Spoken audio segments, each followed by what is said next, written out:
नाताळच्या सुट्ट्यांमुळे नाशिकच्या पर्यटनात वाढ, लाखो पर्यटक नाशिकमध्ये होत आहेत दाखल।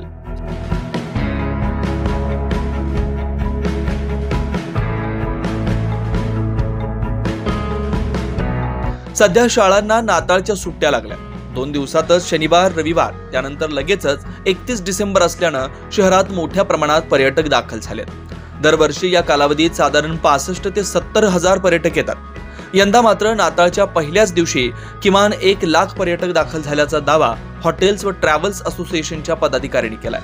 शहरातील प्रमुख मंदिरांच्या ट्रस्टींनीही बुधवारी नाताळ सणामुळे दरवर्षापेक्षा यंदा अधिक गर्दी असल्याचं सांगण्यात आलंय। शहरातील गुलाबी थंडी, आल्हाददायक वातावरण आणि नाताळ सुट्ट्या, 2 दिवसांवर आलेले नववर्षाचं स्वागत यामुळे शहरातील पर्यटनाला चालना मिळाली।